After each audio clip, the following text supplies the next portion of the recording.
Hello दोस्तों, कैसे हैं आप सभी। आई होप कि आप सभी अच्छे होंगे। तो फ्रेंड्स, पिछले वाले वीडियोस पर आप सभी की तरफ से अच्छा खासा प्यार देखने को मिला और साथ ही कमेंट्स भी भर भर के आने लगे कि सर बायोलॉजी के ऊपर भी वीडियोस लाइए। तो आप सभी के प्यार को देखते हुए एक बार फिर से हम लेकर के आए हैं आप सभी के लिए ट्वेल्थ के बायोलॉजी के इंपॉर्टेंट क्वेश्चंस को लेकर के, जो कि ट्वेल्थ के एग्ज़ाम के लिए बहुत ही ज़्यादा इंपॉर्टेंट की साबित होने वाला है। तो उम्मीद करते हैं कि आप मेरी बातों को समझते होंगे और इस वीडियो में शुरू से लेकर के अंत तक बने रहेंगे। तो दोस्तों, आप सभी को एक और जानकारी देना चाहते हैं कि इस वीडियो के माध्यम से हम आपका अच्छा खासा स्कोर करवा देंगे, क्योंकि दोस्तों हम आप सभी को भी पता है कि आप लोग टोटल 500 नंबर का एग्जाम देते हैं। लेकिन क्या आपको पता है 500 में से आप 250 नंबर का सिर्फ सिर्फ और सिर्फ ऑब्जेक्टिव का ही एग्जाम देते हैं। ऐसे में अगर आपकी तैयारी नहीं भी हुई है तो आप केवल ऑब्जेक्टिव के ऊपर भी निर्भर रह जाते हैं, तो आपका अच्छा खासा नंबर आ जाएगा। अब दोस्तों, ऑब्जेक्टिव कैसे करना है, तो दोस्तों आपको हमारे चैनल को सब्सक्राइब करके रखना है, और ताकि हमारे आने वाले और भी वीडियोस आपको समय समय पर मिलती रहे और ऐसे ही इंपॉर्टेंट क्वेश्चन आपके पास आते रहें और आप अच्छे खासे उससे नॉलेज गेन करते रहें। तो उम्मीद करते हैं कि आप मेरी बातों से संतुष्ट होंगे। तो उम्मीद करते हैं कि आप अभी तक बने होंगे और आगे भी बने रहेंगे। तो चलिए वीडियो को बिना समय गवाए शुरू करते हैं। तो दोस्तों, इस वीडियो में हम बायोलॉजी के टॉप क्वेश्चंस को, पहले चैप्टर के टॉप क्वेश्चंस को लिए हैं, जो कि ट्वेल्थ के एग्जाम के लिए बहुत ही ज़्यादा इंपॉर्टेंट साबित होने वाले हैं। तो पहला क्वेश्चन हमारे सामने ये है कि बिना निषेचन के फल बनाने की प्रक्रिया को क्या क्या कहा जाता है। तो दोस्तों, बिना निषेचन के फल बनाने की प्रक्रिया क्या कहलाती है, वो कहलाती है पार्थेनोकार्पिक कहलाती है। तो ऑप्शन नंबर बी जो है इसका राइट आंसर हो जाएगा, पार्थेनोकार्पिक। अब दोस्तों, वीडियो में आगे बढ़ते हैं, अगले प्रश्न की ओर चलते हैं। तो दोस्तों, हमारे सामने अगला प्रश्न है कि इनमें से किसमें आंतरिक निषेचन नहीं होता है। तो दोस्तों, किसमें आंतरिक निषेचन नहीं होता है, तो मेढक में जो है आंतरिक निषेचन नहीं होता है। तो ऑप्शन नंबर बी जो है इसका राइट आंसर हो जाएगा। अब दोस्तों, वीडियो में आगे की ओर चलते हैं। अगला प्रश्न ये है कि द्विखंडन एक प्रकार का क्या है। तो द्विखंडन एक प्रकार क्या है दोस्तों, ये अलैंगिक जनन है। तो ऑप्शन नंबर बी जो है इसका, ये इसका राइट आंसर हो जाएगा। अब अगले प्रश्न की ओर चलते हैं। तो दोस्तों, अगला प्रश्न ये है कि इनमें से पूरे जीवन में एक ही बार में पुष्पित होते हैं। यानी कि इनमें से कौन सा ऐसा पौधा है या कौन सा ऐसा पेड़ है जो अपने जीवन काल में केवल केवल एक बार ही पुष्प देते हैं। तो दोस्तों, इसका राइट आंसर क्या हो जाएगा, और इसका right answer option number A बांस हो जाएगा इसका राइट आंसर। तो उम्मीद करते हैं कि आप मेरी बातों से सहमत होंगे। और दोस्तों, अगर आपको सब्जेक्टिव के ऊपर भी वीडियो चाहिए या किसी और सब्जेक्ट के ऊपर वीडियो चाहिए जिसकी हम वीडियो नहीं बना पा रहे हैं, तो आप कमेंट बॉक्स में कमेंट कर सकते हैं, हम उसके ऊपर वीडियो जल्द ही ले आएंगे। आप जिस दिन कमेंट करेंगे उसी दिन ये उसका सब्जेक्ट का वीडियो पोस्ट कर देंगे। ठीक है, तो उम्मीद करते हैं कि आप मेरी बातों से सहमत होंगे। अब दोस्तों, आगे बढ़ते हैं, अगले प्रश्न की ओर चलते हैं। अगला प्रश्न हमारे सामने ये है कि निम्नलिखित में कौन द्विगुणित है। तो दोस्तों, द्विगुणित कौन होता है, तो इसका राइट आंसर आपको दोस्तों होगा युग्मनज हो जाएगा। ऑप्शन नंबर डी जो है इसका राइट आंसर हो जाएगा। अब दोस्तों, अगले प्रश्न की ओर चलते हैं। किस फल का बीज चोल खाया जाता है। तो दोस्तों, किस फल का बीज चोल खाया जाता है, तो हम जानते हैं कि शरीफा का भी खाया जाता है, लीची का भी खाया जाता है, जायफल का भी खाया जाता है। यानी कि बीज चोल किसे कहते हैं कि बीज के अलावा जो बाहर का एरिया होता है उसे बीज चोल कहा जाता है। ठीक है, जो बीज को ढके रहता है। तो हम शरीफा का भी खाते हैं, लीची का भी खाते हैं, जायफल का भी खाते हैं। तो कुल मिलाकर इसका राइट आंसर जो है इसका इनमें से सभी हो जाएगा। तो ऑप्शन नंबर डी जो है इसका राइट आंसर हो जाएगा। अब दोस्तों, चलिए चलते हैं अगले प्रश्न की ओर बढ़ते हैं। तो दोस्तों, हमारे सामने अगला प्रश्न ये है, समयुग्मकी पाई जाती है। तो दोस्तों, समयुग्मकी किसमें पाई जाती है, तो इसका दोस्तों राइट आंसर आपको ऑप्शन नंबर ए हो जाएगा। यानी कि समयुग्मकी किसमें पाई जाती है, सवाल में पाई जाती है। तो ऑप्शन नंबर ए इसका राइट आंसर हो जाएगा। अब दोस्तों, अगले प्रश्न की ओर चलते हैं। तो दोस्तों, अगला प्रश्न हमारे सामने ये है कि मुकुलन द्वारा जनन किसमें होता है। तो दोस्तों, मुकुलन द्वारा जनन किसमें होता है, ये जो है दोस्तों यीस्ट में होता है। तो ऑप्शन नंबर सी जो है इसका राइट आंसर हो जाएगा। तो उम्मीद करते हैं कि अगर आपकी तैयारी अच्छी है तो आप एक टेस्ट के तौर पे इस वीडियो को देख सकते हैं। अगर दोस्तों आपकी तैयारी नहीं है तो आप पूरा गहरे से विशेष तरीके से, अगर आपको 2 बार भी देखना पड़े तो 2 बार वीडियो को देखिए। लेकिन दोस्तों, आपको सिर्फ और सिर्फ नॉलेज गेन करना है, ताकि आप अच्छे खासे स्कोर एग्जाम में कर पाएँ। अब दोस्तों, अगले प्रश्न की ओर चलते हैं। तो दोस्तों, अगला प्रश्न ये है कि निम्नलिखित में कौन मिथ्या फल है। तो दोस्तों, मिथ्या फल कौन है, तो ऑप्शन नंबर ए जो है हमारे पास सेब जो है एक मिथ्या फल है। तो ऑप्शन नंबर ए इसका राइट आंसर हो जाएगा। अब दोस्तों, चलिए चलते हैं अगले प्रश्न की ओर। तो दोस्तों, अगला प्रश्न ये है कि इनमें से द्विखंडन किसमें पाया जाता है। तो द्विखंडन किसमें पाया जाता है दोस्तों, तो अमीबा में जो है ये द्विखंडन पाया जाता है। ठीक है, तो ऑप्शन नंबर बी जो है, सी जो है इसका राइट आंसर हो जाएगा, अमीबा इसका राइट आंसर हो जाएगा। अब दोस्तों, चलिए चलते हैं अगले प्रश्न की ओर। तो दोस्तों, अगला प्रश्न हमारे सामने ये है कि जेम्यूलस बनते हैं। जेम्यूलस कहाँ बनते हैं दोस्तों, ये जो है स्पंज में बनते हैं। तो ऑप्शन नंबर बी जो है इसका ये राइट आंसर हो जाएगा। तो उम्मीद करते हैं कि आप मेरी बातों से सहमत होंगे। अब दोस्तों चलिए चलते हैं अगले प्रश्न की ओर बढ़ते हैं। तो दोस्तों अगला प्रश्न हमारे सामने ये है कि लीची का खाया जाने वाला भाग क्या कहलाता है। तो दोस्तों इससे पिछले वाले क्वेश्चन में हम 2-3 क्वेश्चन पहले भी पढ़े थे कि बीज चोल खाया जाता है लीची का, चाहे शरीफा हो, चाहे लीची हो, चाहे जायफल हो, तो सबका क्या खाया था, बीज चोल खाया था। तो इसका right answer option number D जो है बीज चोल हो जाएगा। ठीक है, तो उम्मीद करते हैं कि आप वीडियो में अभी तक बने होंगे। अब दोस्तों आगे बढ़ते हैं, बिना निषेचन के फल निर्माण को क्या कहा जाता है। तो दोस्तों इसका राइट आंसर आपको हो जाएगा इसका अनिषेचक जनन, अनिषेक जनन यानी कि अनिषेचक जनन, इसका right answer option number C जो है इसका राइट आंसर हो जाएगा। अब दोस्तों वीडियो में अगले प्रश्न की ओर चलते हैं। तो दोस्तों हमारे सामने अगला प्रश्न ये है कि कुकुर यानी कि इसको डॉग भी बोलते हैं, ठीक है, इसका संभावित जीवन काल कितने वर्ष का होता है। तो दोस्तों हम सभी जानते हैं, ये तो बहुत इजी क्वेश्चन है। ये जो है दोस्तों 20 वर्ष का होता है। तो उम्मीद करते हैं कि आप इस बात को जानते होंगे।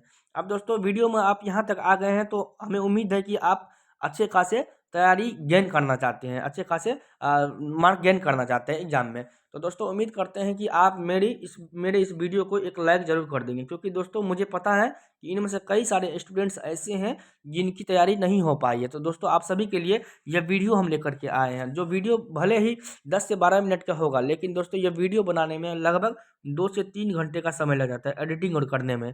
ठीक है, तो उम्मीद करते हैं कि आप, जैसे हम आपके मेहनत को बेकार नहीं जाने देते हैं, वैसे आपका भी फर्ज बनता है दोस्तों कि आप लोग भी मेरे मेहनत को बेकार नहीं जाने देंगे और एक लाइक कम से कम ज़रूर करेंगे।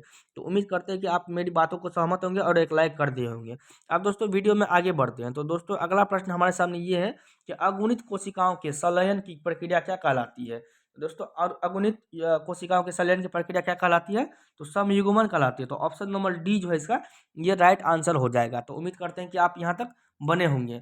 अब दोस्तों अगले प्रश्न की ओर चलते हैं। तो अगला प्रश्न हमारे सामने ये है कि रात में खिलने वाला पुष्प साधारणतः होते हैं।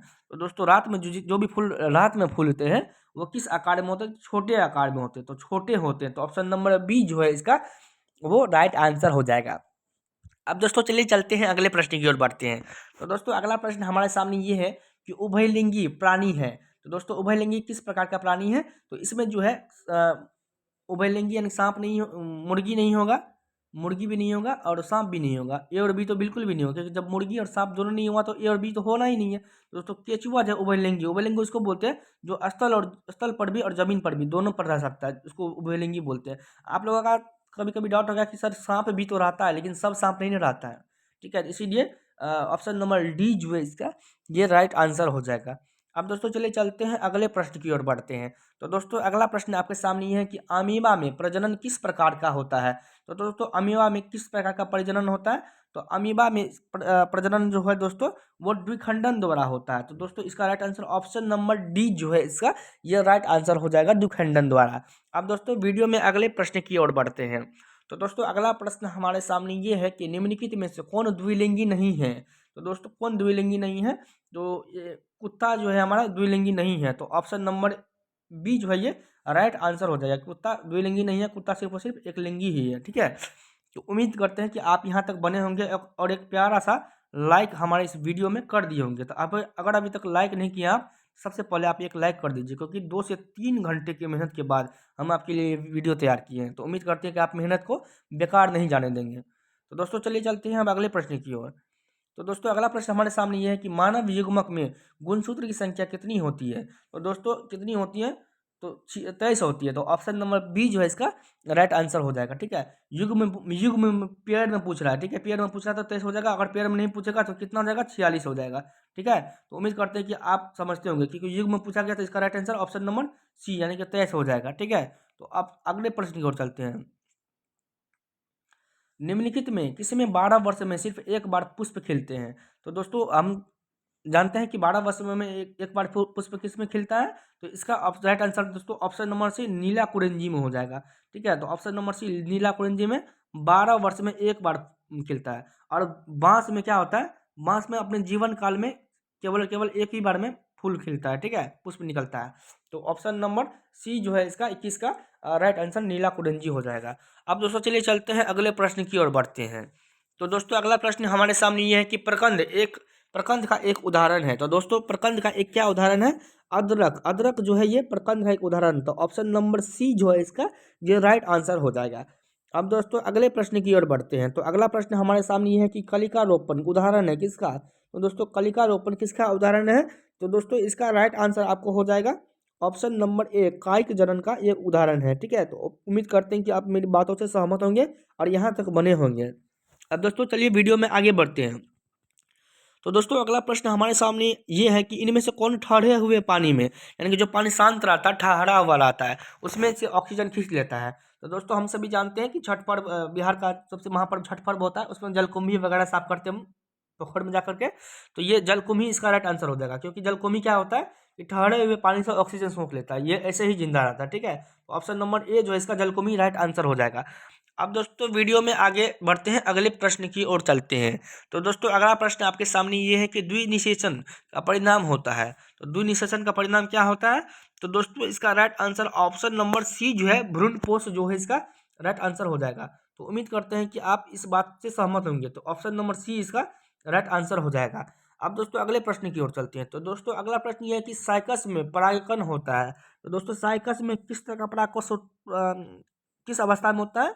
तो 3 कोशिकीय अवस्था में होता है। तो इसका दोस्तों right answer option number A हो जाएगा, 3 कोशिकीय अवस्था में होता है साइकस में परागकण। ठीक है, तो अगले प्रश्न की ओर बढ़ते हैं। तो दोस्तों अगला प्रश्न ये है कि निम्न में से कौन पत्ती के अग्रभाग द्वारा का जनन करता है? तो दोस्तों वर्किंग फंड जो है वो पत्ती के आगे वाले भाग से क्या करता है? जनन करता है। तो वर्किंग फंड इसका राइट आंसर हो जाएगा। तो उम्मीद करते हैं कि आप मेरी बातों को समझते होंगे और तैयार होंगे आने वाले और भी वीडियोस के लिए, और हमारे चैनल को भी सब्सक्राइब करेंगे। अब दोस्तों अगले प्रश्न की ओर चलते हैं। तो दोस्तों अगला प्रश्न ये है कि अंडाणु बनने की विधि को क्या कहता है, क्या कहा जाता है? तो दोस्तों अंडाणु बनने की विधि को अंड जनन कहते हैं। तो ऑप्शन नंबर ए जो इसका ये राइट आंसर हो जाएगा। अब दोस्तों अगले प्रश्न की ओर चलते हैं। तो दोस्तों शुक्राणु बनने की क्रिया विधि को क्या कहा जाता है? तो शुक्राणु जनन बोलते हैं, अंडाणु को अंडाणु जनन और शुक्राणु को शुक्राणु जनन। ठीक है, तो उम्मीद करते हैं कि आप मेरी बातों से सहमत होंगे। अब दोस्तों चलिए चलते हैं अगले प्रश्न की ओर। तो दोस्तों अगला प्रश्न ये है कि एसिटाबुलेरिया निम्न में से क्या है? तो एसिटाबुलेरिया निम्न में से क्या है? तो दोस्तों इसका राइट आंसर आपको ऑप्शन नंबर बी जो है ये इसका राइट आंसर हो जाएगा, शैवाल। तो शैवाल एसिटाबुलेरिया क्या है? एक प्रकार का शैवाल है। तो ऑप्शन नंबर बी इसका राइट आंसर हो जाएगा। अब दोस्तों आपको क्या करना है, इस वीडियो को लाइक करना है। ठीक है, इस वीडियो को लाइक करना है, क्योंकि हम आपके लिए इतना मेहनत किए हैं, तो आपका भी फर्ज बनता है कि आप भी हमारे लिए एक प्यारा सा 2 सेकंड लगेगा लाइक करने में, कर दीजिए। अब दोस्तों आपको तैयार रहना है आने वाले और भी वीडियोस के लिए। वो कैसे तैयार रहना है? क्योंकि दोस्तों आपको हमारे चैनल को सब्सक्राइब करके रखना होगा, ताकि जो भी वीडियो हम डालें फटाक से आपके पास पहुँचे। ठीक है, जो भी वीडियो डालें आपके पास फटाक से पहुँचे, आप उस वीडियो को देखें और एग्जाम में अच्छा खासा स्कोर कर पाए। तो उम्मीद करते हैं कि आप मेरी बातों से सहमत होंगे और अभी तक इस वीडियो को लाइक और इस चैनल को सब्सक्राइब जरूर कर दिए होंगे। तो आज के लिए बस इतना ही, मिलते हैं अगले वीडियो के लिए, तब तक के लिए धन्यवाद।